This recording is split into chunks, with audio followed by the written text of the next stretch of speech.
Alright, good evening everybody. I stopped the video because we were I had a lead for a wedding, possibly, so I needed to answer that, and I just happen to have a little bit of reception, because usually I'm driving in this area, there's no reception, but I think the rain helped me catch a little bit of internet. But this is a big message that I think is important for people to understand, is yes, there is a cutoff, though. Meaning, I express myself about how we have to be accepting of people, on one hand, yes. On the other hand, there is a cutoff. But in general, I like to really only talk about that cutoff in the theoretical sense. And I talk about it a lot, especially on social media, Twitter, Facebook.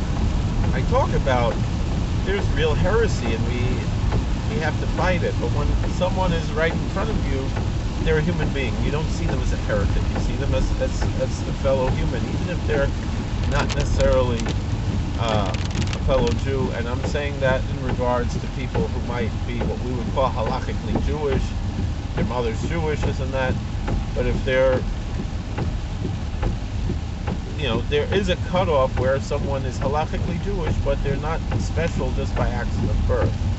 Being Jewish is a meritocracy. It's not racist. It's not just, oh, my mom is Jewish, so then poof, I'm special and holy. No, your mom is Jewish, so poof, you have responsibilities that you're born with that you have to keep. I pretty much reject what a lot of people call soulism, and usually people use that term, reject it as well.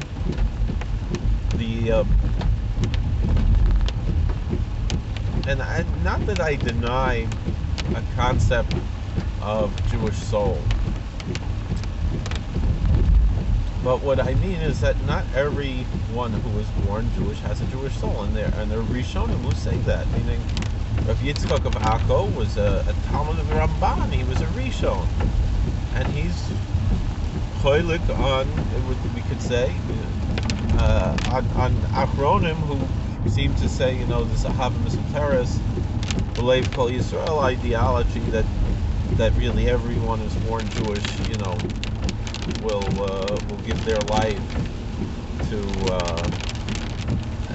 as a martyr rather than convert. But what about all the people who convert? Meaning, even people don't understand, like the Tanya, when he talks about this Ahava Mesuteres idea, the hidden love, he's talking about simple people, but he's not talking about heretics. Meaning, he says someone who's not a Talmud Chacham, someone who's not a scholar, yet Afal Pichein, despite that, he might not be able to explain the whole theology and the difference between a Jewish theology and a Christian theology and an Islamic theology. Jewish and Islamic theology are almost similar, but there are other aspects of the Islamic religion, and he wouldn't be able to express himself to explain what the differences are. Maybe even a lot of Talmidei Chachamim wouldn't be able to do that. But he would 100% be willing to give up his or her life, and Tanya says it's men, women, and children who are willing to die as martyrs, and they're not they're not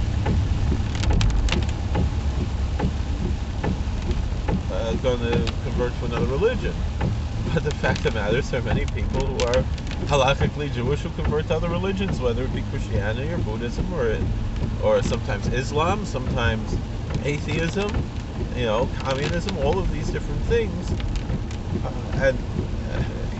I would say, personally, if you're going to make a choice, I think you're better off, picking a religion that believes in God and something like, if you're not going to be Jewish, don't go be an atheist. And that's a big problem we have. There's a lot of these people born Jewish, and they identify very strongly as Jewish, and to them being Jewish just means not being Christian. And the truth of the matter is, we as Orthodox Jews have a lot more in common with Christians than we do with atheists who just happen to be born Jewish, and sit on the board of the Jewish Federation or whatever it is.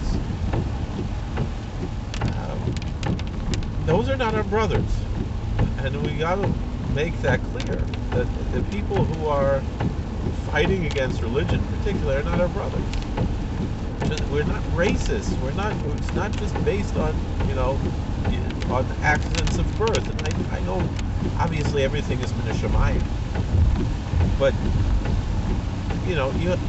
there is a meritocracy. Now, the meritocracy might be of many different expressions and levels. You might not finish Shas, but maybe you have some devotions to God, and you might be very holy. Like the stories of the Hasidim, of the very simple people who didn't even know how to read, but they were extremely pious and holy in their own way, and sometimes even were not following the letter of the law out of ignorance, or extremely devoted to God.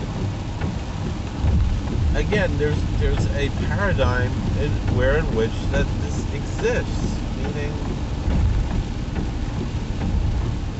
on one hand, yes, we don't know how God judges people, and that we're going to imagine that just expressing ourselves religiously in a particular way, that's really what matters. No, it's what matters within the construct in which we exist, in which God placed us. And so, yes, there are people whose devotions to God are extremely lofty and exalted, and these people are ignorant of basic things. And it's the story that I think Tolstoy told the same story. One of the famous Russian writers told the same story about a Russian Orthodox priest who visited an island and met three very simple hermits who were very ignorant, and he taught them the liturgy, and he put little notes in the prayer book, and as he was leaving, the notes flew away, and so he was on the boat heading back, and the three men, they walked on water, to come ask him to help them rearrange the notes in the book, and he realized that they were a lot better than he was. And we have the same types of stories among the Hasidim. Again, is it necessarily a historical true story? Probably not. But the message is that it's not always the person that you think is the holy person that's the holy person, but still within the construct, just like you'll see with again the Russian Orthodox, they have a closed communion, meaning you have to be an Orthodox Christian. You can be Russian Orthodox or Greek Orthodox or Latvian Orthodox, like on Seinfeld or whatever it is, and receive communion there. But if you're Catholic, I don't think you can, and if you're Protestant, you certainly can. And I say Catholic, I mean Roman Catholic, because they're also Catholic. And you're not going to put them down for that. And again, this is something that I've discussed in other videos. I remember listening to on the radio a Catholic priest, and he was discussing the Mormon Church, and he was discussing how within Catholicism they recognize a baptism that was done by a Protestant as being a legitimate Christian baptism, but not one done by a Mormon or, say, Jehovah's Witness, right? But he says, even though they would not see these denominations as Christians, and they do see Protestants who are Trinitarian and who believe in the Nicene Creed, they do see them as Christians. Obviously, they disagree with them on other issues. But they said, despite all that, they can still have fellowship with them. They can still be friends with them. And, that's the same type of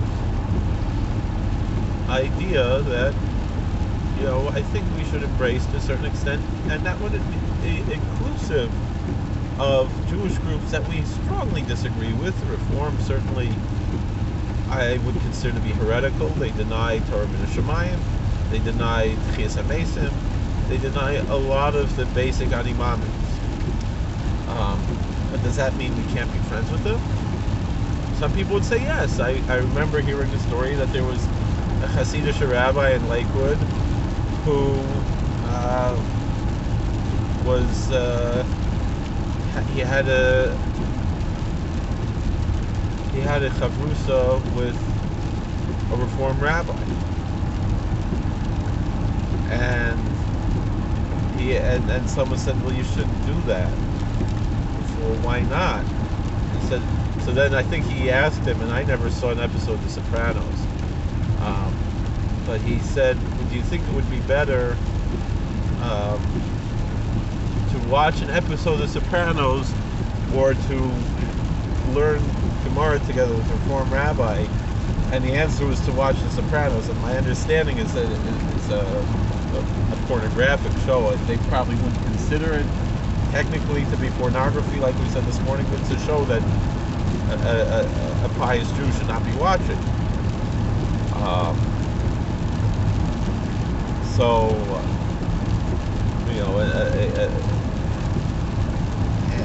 For various reasons, and I can't agree with that.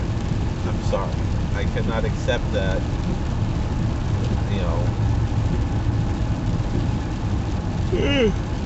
We do have to recognize that there are other human beings in this world, and we can find common ground with them while maintaining them to be idolaters, heretics, whatever it is. And I'm not saying that out of a vacuum. I'm not saying that as a liberal idea, this and that. I'm saying that because this is what our tzaddikim did all throughout the generations. Meaning, we know about the times when there were disputations and they were forced and it was very painful types of things with Kuchim. We also know times when it's just how it was. Varm Avodah Zarah has many stories about rabbis, Tanoim and Amoraim, having conversations with Greek and Roman philosophers. And the story goes that even Jeremiah the prophet himself, according to a legend that's probably not historically true, but might have some basis. I think the story was that Jeremiah met either Plato or Aristotle, maybe Socrates, whoever it was, and the conversation. The Ramah tells the story, but it might have been a different Jewish prophet and a different Greek philosopher. But a story like that certainly could have happened, even if it didn't happen. But we know in the Gemara that they spoke to philosophers. We know that the Rambam, had extensive interaction with certainly with Muslims, as did his son, Rabbi Avram, took a lot of his ideas from the Sufi Muslims, and so did the Chovos HaLevavos. And then later, that's by the Rishonim and by Achronim, we know the same thing. Rabbi Yonason and the Yavitz, both of them, there are many stories of them interacting with Christian clergy on a friendly manner. It's not that they were being subjugated. It was they lived in a society where they were friends. And they respected each other, and so to Reb Nachman Breslover even spoke to atheists, and to this day, it's so when someone looks at someone like Rav Soloveitchik and that he was friendly with the Bishop of Boston or whatever it was, and they think, oh, that's because he's modern, that's because he's from YU. No, that is how things always were. It's not a modern thing. It's a normal thing. So, and it's part of our heritage, part of our history, and it shouldn't be disrespected. And certainly, other Jewish people can be makarev them, and maybe we're matzliach and maybe we're not. Being makarev doesn't mean making someone frum. being Makarev just means being friends. When you hear like a Saper Chassid say, "Oh, Yener's Makarev gemein mich," it doesn't mean he made him frum. He's talking about someone who's already frum. He's friendly to me. He showed me respect.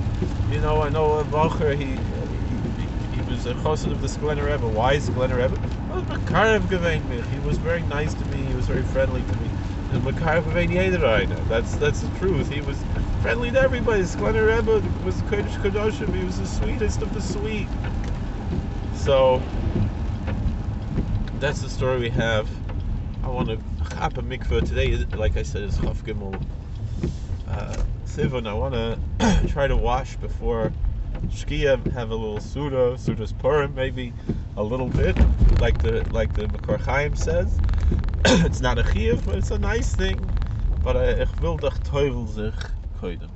So thank you for watching. God bless. Please like, share, subscribe, comment, and we'll see you later.